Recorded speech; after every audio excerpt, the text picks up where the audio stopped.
काराकट तो हम लोग लड़ना ही चाहते हैं, आदरणीय उपेंद्र कुशवाहा जी लड़ेंगे 100%। मौजूदा एमपी कौन? हम वहाँ 100% मौजूदा एमपी छोड़ दीजिए उस चीज को। चाचा भतीजा का जिक्र कर रहे हाँ हैं। ठीक है, जिसकी भी बात आप कर रहे हो, जी। अगले 7 से 10 दिन में या मार्च अधिकतम पहली सप्ताह में आपको सब कुछ ऑल इज वेल दिखेगा। तो हम उम्मीद करेंगे कि जब हम एनडीए में वापिस आए हैं तो हमारा पुराना घर वापस मिल जाए। आदरणीय नरेंद्र मोदी जी को हम लोग तीसरी बार प्रधानमंत्री बनाना चाहते हैं, बिना शर्त एनडीए के साथ हैं और नीतीश जी का स्वागत हमने भी किया है। नमस्कार, हमारा नाम है समरीन और आपने देखना शुरू कर दिया है लाइव सिटीज। देखिए, एनडीए में सीट शेयरिंग का फॉर्मूला आसान नहीं होने वाला है। आपको बता दें कि खबरों में अब ये चर्चा काफी जोरों पर है कि उपेंद्र कुशवाहा ने बीजेपी के सामने सीटों को लेकर एक बड़ी शर्त रख दी है। अब जनाब सवाल उठता है कि आखिर वो शर्त क्या है जो उपेंद्र कुशवाहा ने बीजेपी के सामने रखी है, और सवाल ये भी उठता है कि आखिर इस खबर में कितनी सच्चाई है।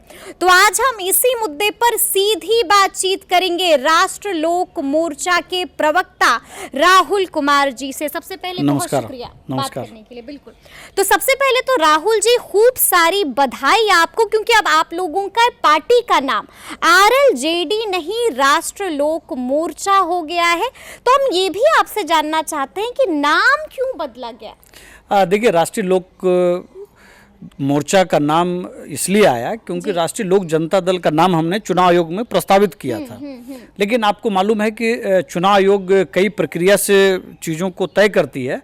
उसी में ये बात आई कि इस नाम से मिलते जुलते कई और पार्टियां हैं, तो हो सकता है कि कल को कोई पार्टी इस पर आपत्ति करे। तो हमसे नाम और सुझाव मांगे गए, तो हम लोगों ने 5 नाम और दिया। उसमें पहला नाम राष्ट्रीय लोक मोर्चा था। तो राष्ट्रीय लोक मोर्चा हमारा नाम स्वीकृत हुआ। अब हमारी पार्टी चुनाव आयोग की तरफ से निबंधित है। 16 फरवरी 2024 से हमारी पार्टी रजिस्टर्ड हो गई है। अब ये कह सकते हैं कि जो पॉलिटिकल सर्किल में एक हमारे नेता के बारे में एक बात जानबूझ करके एक फैलाया जाता था कि हमारी पार्टी का तो रजिस्ट्रेशन भी नहीं हुआ है, सिंबल भी नहीं मिला है, तो हम किस पार्टी से लड़ेंगे, कहीं बीजेपी से तो नहीं, कभी जदयू से तो नहीं। मुझे लगता है कि आदरणीय उपेंद्र कुशवाहा जी ने एक रणनीति के तहत चीज़ों को तय किया था, और मुझे लगता है कि सब कुछ पटरी पर है, और अब तो चुनाव आयोग ने भी हमारी पार्टी को रजिस्टर्ड मान लिया है। मतलब आप कह रहे हैं कि अब उन तमाम कयासों पर विराम, फुल स्टॉप लग गया है? हाँ, बिल्कुल बिल्कुल। अब देखिए, एक प्रक्रिया है, सिंबल भी कुछ दिनों में आ ही जाएगा। ठीक है, तो जब तक हमारी पार्टी का रजिस्ट्रेशन नहीं हुआ था तो कई लोग हमारे नेता को कमजोर आंकने के लिए या कमजोर बताने के लिए या हमारे संगठन को कमजोर बताने के लिए, ताकि वो वाहवाही ले सकें। जबकि आपको मालूम है कि चाहे वो हमने नमन यात्रा किया हो, चाहे दूसरे कार्यक्रम हम लोगों ने पूरे बिहार के अंदर, अगर कार्यकर्ता के स्तर पर हर जिले में बहुत मजबूती से किसी पार्टी के साथ कोई खड़ा है तो वो आदरणीय उपेंद्र कुशवाहा जी के साथ है, और ये धरातल पर दिखता भी है। इसलिए हमारे कहीं से कमजोर होने की कोई बात नहीं थी। हम लोग जिन सवालों पर अलग हुए थे वो सवाल थे, और उन सवालों के साथ हम जनता के साथ खड़े रहे। अच्छा, हम ये भी जानना चाहेंगे कि जो मैंने शुरुआत में कहा राहुल जी कि चर्चाएं ये हैं, खबरें ये तैर रही हैं मार्केट में कि उपेंद्र कुशवाहा ने बीजेपी के सामने सीटों को लेकर एक बड़ी शर्त रख दी है। क्या शर्त रख दी है भाई? देखिए, शर्त मुझे कहना लगता है कि ये गलत होगा। अब चुनावी प्रक्रिया के लगभग शुरुआती दौर में अब हम लोग आ चुके हैं। एक तरह से कहिए कि अब हम लोग उस रेस में शामिल हो रहे हैं, और अगले महीने में किसी भी दिन आचार संहिता लागू हो सकती है। और आपको मालूम है कि एनडीए जब कभी भी चुनाव लड़ा है इस देश के अंदर, 98 से, जब से वाजपेयी जी के समय से एनडीए बनी है, बहुत ही सुनियोजित तरीके से कोई भी कार्यक्रम एनडीए का होता है। चाहे वो सीटों के तालमेल की बात हो, चाहे वो उम्मीदवारों की बात हो, चाहे वो प्रचार की रणनीति का मामला हो, और कहीं भी कोई कलेश की बात नहीं है। हमने कोई शर्त नहीं रखी है। अच्छा। हमने कहा है कि हम चाहते हैं इतनी सीटों पर लड़ना। अच्छा, ठीक है, ये कह दिया है कि हम चाहते हैं इतनी सीटों पर लड़ना। बिल्कुल, हम दिल की अरमान जो है वहां पर बता हाँ बिल्कुल, जैसे मैंने पहले कहा कि हम 8 सीटों पर तैयारी कर रहे हैं, तो हमारी इच्छा होगी ना कि हम एक सीट है जिस पर हम लड़ना चाहेंगे, तो हम उसमें तय कर रहे हैं। आपको मालूम है कि आज जहानाबाद में हमारी पार्टी का कार्यक्रम है, और शानदार कार्यक्रम हो रहा है। वहाँ 20,000 से ज्यादा लोगों की उपस्थिति है उस कार्यक्रम में। गांधी मैदान में, जहानाबाद में गांधी मैदान में 20,000 से 20,000 लोगों का जुटान हुआ और है। इसके पहले सीतामढ़ी में भी बहुत जबरदस्त कार्यक्रम हुआ था। काराकट के अंदर कई कार्यक्रम बहुत जबरदस्त हो चुका है।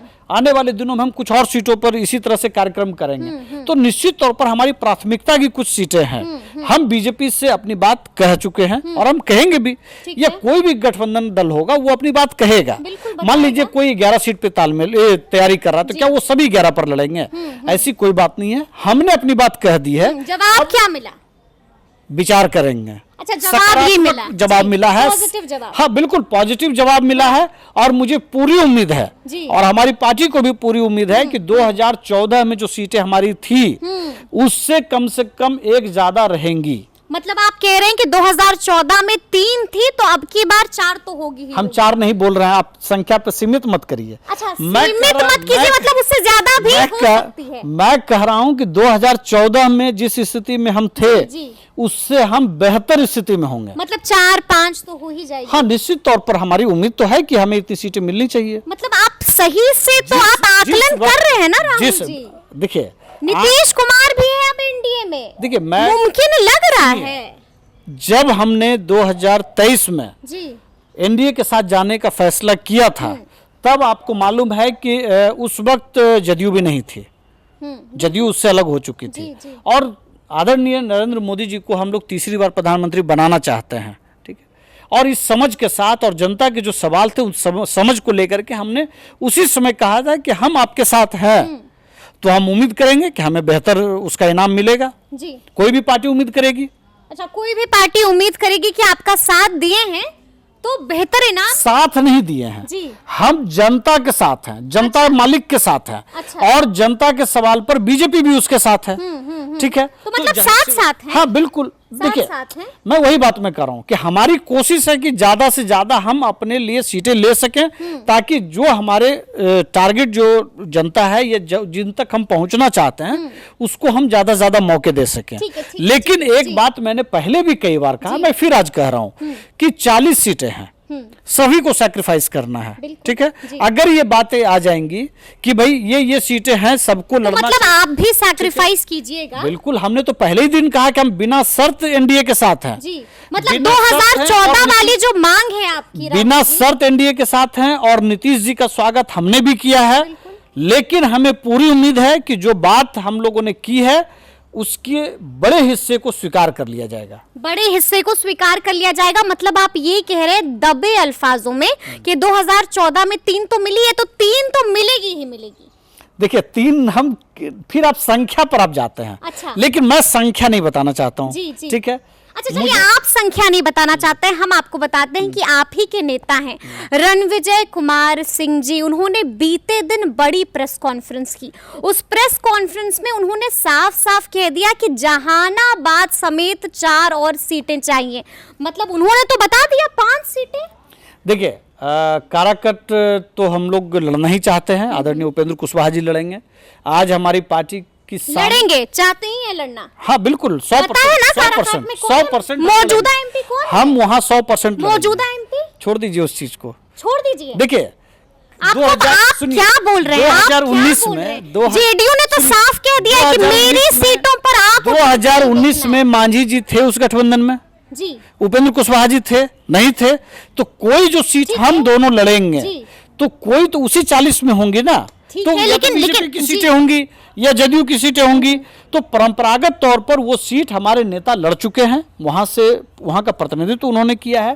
परंपरागत तौर पर हमने जहानाबाद की सीट लड़े हैं, हम लोगों ने लड़ा है, हम लोगों ने सीतामढ़ी की सीट लड़ी है, हम लोग और भी कई सीट है जिसको प्राथमिकता में रखे हुए हैं। मतलब आपने बता दिया है हमारी प्राथमिकता में ये सीटें हैं। हमारे नेता ने भी कहा, हमारे नेता मतलब जहानाबाद चाहते हैं, सीतामढ़ी चाहते हैं, काराकाट। राष्ट्रीय उपाध्यक्ष ने कहा है कि हम जहानाबाद चाहते हैं और उसके अलावा 4 और सीटें चाहते हैं। तो ये 3 सीट तो इसमें ऐसी हैं जो हम लोगों ने 2014 में भी लड़ी थी और वो उन सीटों को हमने जीता भी था और बहुत शानदार तरीके से जीता था। तो हम उम्मीद करेंगे कि जब हम एनडीए में वापस आए हैं तो हमारा पुराना घर वापस मिल जाए और साथ में जहां पर हमारी क्षमता है, जहां पे हम और बेहतर कर सकते हैं, उन सीटों का भी नाम हमने दिया है। इसलिए हमें लगता है कि रणविजय बाबू ने जो कुछ भी कहा है मैं उसको खारिज नहीं कर रहा हूं। पार्टी अगर उस सीट को नहीं लड़ना चाहती है यह बिल्कुल हमारे फोकस में नहीं है, जी। हमारे लक्ष्य में भी नहीं है। तो आज इतने शानदार कार्यक्रम, हजारों हजार की संख्या में जो उपस्थिति वहां पे हुई है, तो मुझे लगता है कि भाई कल नहीं मिलेगा, मिलेगा ये तो कल तय होगा, लेकिन आज तो हम चाहते हैं। आज तो आप चाहते बिल्कुल। हैं, एकदम कैमरे के सामने ठोक कर कह रहे हैं कि आज तो हम चाहते हैं। आज तो चाहते ही हैं। चाहते ही हैं। अच्छा ठीक है, ठीक है, आपकी बात हमने सुनी, अब थोड़ा हमारा भी सुन लीजिए। राहुल जी ये बताइए कि आपको तो मालूम ही है ना कि वहां से जेडीयू के एमपी हैं। जेडीयू ने तो साफ साफ कह दिया कि इधर देखना ही नहीं, आना तो दूर की बात है, देखिएगा भी मत। क्या लगता है बलिदान दे देंगे? 2014 में बीजेपी को कितनी सीटें मिली थी? जी 22। बिल्कुल। और जब 2019 में जब तालमेल हुआ तो वो 17 सीटों पर चुनाव लड़ने का काम किया बीजेपी ने। जब हम एक गठबंधन में होते हैं तो हम पूरी कोशिश करते हैं कि जो हमारी सीटें हैं उस पर कोई और ना नजर रखे। लेकिन अभी 2019 पहले में मेरी तो बात जेडीयू सुन, के मेरी बात सुनिए तो। जी। लेकिन जब आप गठबंधन दल के सभी साथी बैठते हैं तो कहीं ना कहीं गिव एंड टेक होता है। हो सकता है कि जदयू कुछ ऐसी सीटें इंटरचेंज करे बीजेपी के साथ, हो सकता है कि एलजेपी के साथ करे, एलजेपी कुछ और सीटें बीजेपी और जदयू के साथ इंटरचेंज करे। तो जब 40 सीटों पर 1 to 1 जब बातचीत होगी तो निश्चित तौर पर हमारे लिए या मांझी जी के लिए जो 2019 में नहीं थे उस गठबंधन में, तो उनके लिए तो सीटें निकलेगी ना, जी। कहीं से तो निकलेगी। अच्छा। तो तय बात है कि जो सीटें हमारी प्राथमिकता में होगी उस पर हमारा फोकस ज्यादा होगा। हाँ। अच्छा ठीक है, ठीक है, आपने तो कहा कि कहीं से तो निकलेगी, निकालना ही पड़ेगा। लगता है कि मुख्यमंत्री नीतीश कुमार जेडीयू छोटे भाई के लिए यानी कि उपेंद्र कुशवाहा जी के लिए इतना बड़ा बलिदान दे देंगे? सच्चाई से बताइएगा, लगता है? देखिए मैं एक बात बहुत स्पष्ट तौर पर कहूं कि जो प्रेम जी और उद्गार एनडीए गठबंधन पार्टनर्स में है अक्रॉस इंडिया, मैं पूरे देश की बात में कर रहा हूँ, वो आपको कहीं नहीं दिखाई पड़ेगा। कहीं नहीं कुछ व्यक्तिगत कारणों से एक दो लोग का आपको दिखेगा, लेकिन अगले चाचा भतीजा का जिक्र कर रहे हैं। ठीक है, जिसकी भी बात आप कर रहे हो, अगले 7 से 10 दिन में या मार्च अधिकतम पहली सप्ताह में आपको सब कुछ ऑल इज वेल दिखेगा। और मैं एक बात और आपको समरीन जी में कहता हूँ कि जब आपको लगे, मैंने तो यही समझा है कि जब सबसे मुश्किल समय आपको लगता है कि कैसे होगा, मुझे उसका जवाब ये मिला है आज तक कि बहुत आसानी से वो चीजें हुई है, बहुत सरल तरीके से हुई है। तो मुझे लगता है कि एनडीए का जो गठबंधन है वो बहुत, जो जटिल लोगों को लग रहा है वो बहुत सरल तरीके से हो जाएगा। और जो INDIA गठबंधन बहुत सहजता से 4 कार्यक्रम कर ले गया, अब राहुल गांधी जी की यात्रा के साथ साथ जिस तरह से बिखर रहा है, मतलब जहां बहुत बिखर रहा है, जिस तरह से 3 तारीख को महाजुटान महारैली इंडिया गठबंधन पटना में जब कार्यक्रम हुआ था तो नीतीश जी उसका हिस्सा थे, जी जी जी, ममता बनर्जी भी उसका हिस्सा थी, बिल्कुल थी, फारूक अब्दुल्ला जी भी उसका हिस्सा थे। आज तो मुझे लगता है ये तीनों लोग कहीं ना कहीं उदास, निराश, हताश हो गए। अच्छा। और फारूक अब्दुल्ला जी ने भी उस गठबंधन से बाहर का रास्ता तय कर लिया है चलने का। ममता बनर्जी के बयान से मुझे नहीं लगता है कि किसी को अब कुछ शंका रहनी चाहिए। उत्तर प्रदेश के अंदर भी या दिल्ली के अंदर भी जो संभावनाएं दिख रही हैं वो किस स्थिति में दिख रही हैं। और अभी देखिए मध्य प्रदेश के अंदर कमलनाथ जी का जो एपिसोड पूरा हुआ, इसी तरह से देखिए राजस्थान के अंदर कांग्रेस पार्टी की जो स्थिति है, लगा कि जिस दिन राज्यसभा का जो फाइनल नॉमिनेशन हो रहा है उसी दिन पार्टी कहीं टूट न जाए। तो मुझे लगता है कि जहां बहुत सहज था वहां बिल्कुल असहजता है। और एनडीए में जहां बहुत जटिलता, मतलब खास करके मीडिया के अंदर ये बात लोग कर रहे हैं कि बहुत कठिनाई से होगा, मुझे लगता है कि बहुत उतना ही सरलता से चीजें खत्म हो जाएंगी। एक आखिरी सवाल, अभी आपने एक बड़ी बात कह दी, अपने ही बातों में आपने साफ साफ कह दिया कि 8 से 10 दिन के अंदर आपको जो सारी चीजें कॉम्प्लेक्स लग रही हैं वो बिल्कुल आसान हो जाएंगी, आसानी के साथ। यानी कि मैंने आपसे जिक्र भी किया कि चाचा भतीजे के विवाद की भी आप चर्चा कर रहे हैं कि सब कुछ बिल्कुल आसानी के साथ हो जाएगा, कहीं पर कोई पेच नहीं फंसेगा।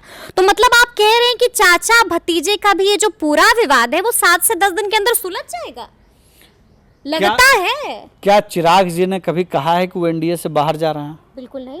क्या पशुपति जी ने कहा है कि वो एनडीए से बाहर जा रहे हैं? तो जब दोनों लोग विवाद है, सुनिए, जब दोनों नेता एनडीए में हैं और आदरणीय नरेंद्र मोदी जी को तीसरी बार प्रधानमंत्री बनाना चाहते हैं, तो तय बात है कि वो विवाद जिसको लग रहा है वो विवाद अगले 10 दिनों में खत्म हो जाएगा। बड़ी बात कह रहे हैं राहुल जी। बिल्कुल 10 दिन में विवाद खत्म? हाँ बिल्कुल।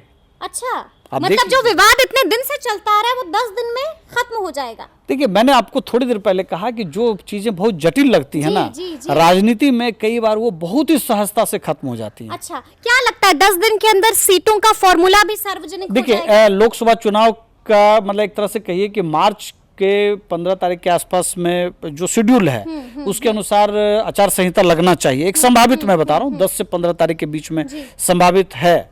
तो वैसी स्थिति में तय बात है कि जो आचार संहिता का समय होगा, और बिहार के कई सीटों का आपने 2014 और 19 में भी देखा आपने कि पहले फेज में, पूरे देश के पहले फेज में बिहार की 14 सीटें रहती हैं, 14-15।